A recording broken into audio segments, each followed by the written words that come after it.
আসসালামু আলাইকুম।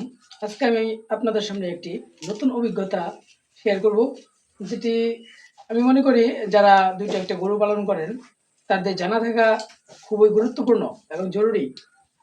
অনেকে আছেন গরুকে ওষুধ খাওয়ানোর সময় অনেক সিস্টেম অবলম্বন করেন কিন্তু বড়ি খাওয়াইতে পারেন না। দেখা গেছে আমরা বড়িটাকে একটা পাতায় নিয়ে তারপরে মুখে দেই, তারা বের করে দেয়, কিছুক্ষণ চাবায় বের করে দেয়। মানে এই একটা ভোগান্তিতে কিন্তু অনেকেই ভুগি। তার জন্য আজকে আমি একটা অভিজ্ঞতা শেয়ার করবো। আশা করি আপনারা এই টেকনিকটি অবলম্বন করলে যেকোনোভাবেই যেকোনো গরুকেই আপনারা বড়ি খাওয়াইতে পারবেন, কোনো সমস্যা হবে না। প্রথমে এই যেটি আমি পাতা হাতে নিয়েছি। আমি সকালবেলা ঘুম থেকে উঠে দেখি আমার একটা গরুর নাক দিয়ে পানি পড়তেছে, ঠান্ডা লাগছে, যার কারণে আমি প্রহিস্টা এবং রেনামাইসিন দিয়েছি। আপনাদের যাদের গরু এরকম ঠান্ডা লাগা রোগ দেখতে পারবেন, আপনারাও রেনামাইসিন এবং প্রহিস্টা দিতে পারেন। ঠান্ডা লাগা রোগটা কিন্তু কমন একটা রোগ, এটা যে কোনো সময় হতে পারে। আর এই রোগটা যদি আপনাদের গরুর থাকে তাহলে কিন্তু গরুর খাবার দাবারের রুচি কম থাকবে, পানি খাবে না। তারপর দুটো বড়িকেই সুন্দরভাবে গুঁড়া করে, মানে ইয়ের ভিতরেই, পাতার ভিতরেই দুইটা বড়িকে সুন্দরভাবে গুঁড়া করে নিলাম।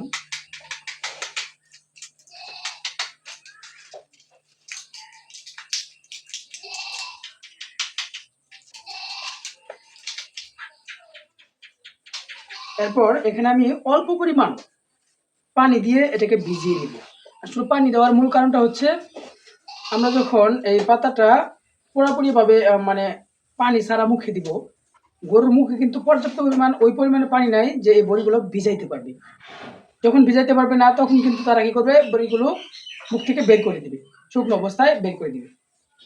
আর যদি আমরা এটাকে পানি দিয়ে একটু নরম করে দেই, সে যখন চাবানো দিবে, চাবানো দেওয়ার সাথে সাথেই কিন্তু বড়িগুলো গলে যাবে এবং মুখের ভিতরে চলে যাবে, তখন সে চাইলেও ফেলতে পারবে না। আমি এখানে অল্প পরিমাণ পানি দিয়েছি, যেন এটা কোনো পানির মতো না হয়ে যায়, আবারই শক্ত না থাকে। অল্প পরিমাণ পানি দিয়েছি এবং এটাকে সুন্দরভাবে আমি ভিজিয়ে নিচ্ছি। এরপর দেখেন, মানে খাওয়ানোর টেকনিকটাও দেখাই দিই আপনাদেরকে। গরুটা কিন্তু অনেক অত্যাচার করে, কিন্তু তারপরেও এই গরুটা কিন্তু অত্যাচার করতে পারবে না। এমন কারণ হচ্ছে, তার কিন্তু আমি নাক দিয়ে দিয়েছিলাম। বড়িগুলো খাওয়ানোর সময় অবশ্যই একটা জিনিস লক্ষ্য রাখবেন, হাত যেন কোনোভাবেই সাইডে না পড়ে, মানে চাপার যে দাঁত রয়েছে সেই জায়গায় যেন কোনোভাবেই কোনো আঙ্গুল না পড়ে, একদম মুখের সামনের দিক থেকে হাতটা ঢুকিয়ে দিবেন। তা না হলে কিন্তু কামড় লেগে হাত যে কোনো সময় কেটে যাওয়ার সম্ভাবনা থাকতে পারে অনেক বেশি।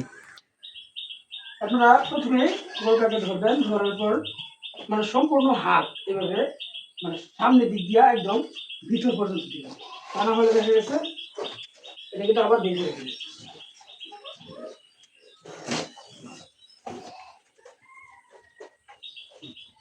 সম্পূর্ণ খেয়ে ফেলেছে।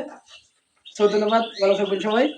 আর যারা এরকম ভাবে অনেক সময় ভোগান্তিতে ছিলেন, আশা করি আজকের পর থেকে ট্যাবলেট খাওয়াতে কোনো সমস্যা হবে না।